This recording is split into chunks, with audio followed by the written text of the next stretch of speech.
ಸೈಯದ್ ಯಾಕೂಬ್ ಇಸಾಕಿಯವರು ಇವತ್ತು ನಮ್ಮನ್ನು ಬಿಟ್ಟು ಅಗಲಿದ್ದಾರೆ.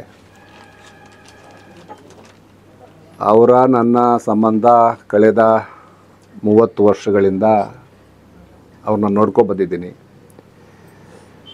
ಭಾಳ ಸಾಮಾಜಿಕ ಕಳಕಳಿ, ಬಡವ್ರ ಮೇಲೆ, ಜನಸಾಮಾನ್ಯರ ಮೇಲೆ ಅವ್ರಿಗಿದ್ದಂಥ ಅಭಿಮಾನ, ಪ್ರೀತಿನ ನಾನು ಮೊದಲಿಂದ ನೋಡ್ಕೋತಾ ಇದ್ದೀನಿ. ಅವರು ಬಿಡಿ ಕಾರ್ಮಿಕರ ವಿಚಾರದಲ್ಲಿ ಭಾಳಷ್ಟು ನನ್ನ ಮೇಲೆ ಒತ್ತಡ ತಂದು ಕೆಲಸ ಆಗಬೇಕು ಅಂತ ಯಾವಾಗಲೂ ಹೇಳ್ತಾಯಿದ್ರು. ಅಂದರೆ ಬಡವ್ರ ಬಗ್ಗೆ ಅವ್ರ ಮನಸ್ಸು ಕರಗ್ತಾಯಿತ್ತು ಯಾವಾಗಲೂ. ಬಿಡಿ ಕಾರ್ಮಿಕರ ಸಂಘದ ಅವರು ಡೈರೆಕ್ಟ್ರು ಕೂಡ ಆಗಿದ್ದರು.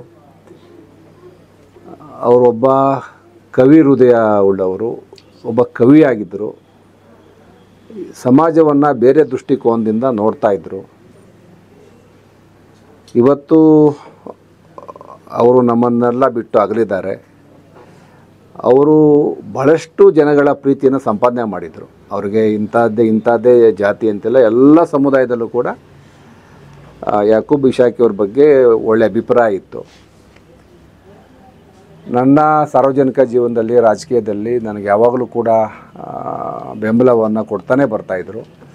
ಅವ್ರ ಉದ್ದೇಶ ಏನಿತ್ತು ಅಂದರೆ, ನಾನು ಇಲ್ಲಿ ಶಾಸಕನಾಗಿದ್ದರೆ ಸಾರ್ವಜನಿಕ ಕೆಲಸ ಆಗ್ತವೆ, ಬಡವ್ರ ಕೆಲಸ ಆಗ್ತದೆ ಅನ್ನೋ ಒಂದು ನಂಬಿಕೆ ಅವರಲ್ಲಿತ್ತು. ಅವ್ರಿಗೆ ಇವತ್ತು ಅವರ ಆತ್ಮಕ್ಕೆ ಶಾಂತಿ ಸಿಗಲಿ ಅಂತೇಳಿ ನಾನು ದೇವರಲ್ಲಿ ಪ್ರಾರ್ಥನೆ ಮಾಡ್ಕೋತೀನಿ. ಬಟ್ ಅವ್ರ ಆಶಯ ಏನಿತ್ತು ಅದ್ರ ಪ್ರಕಾರ ನಾವು ಮುಂದಿನ ದಿನಗಳಲ್ಲೂ ಕೂಡ ನಾವು ಕೆಲಸ ಮಾಡಬೇಕಾಗತ್ತೆ.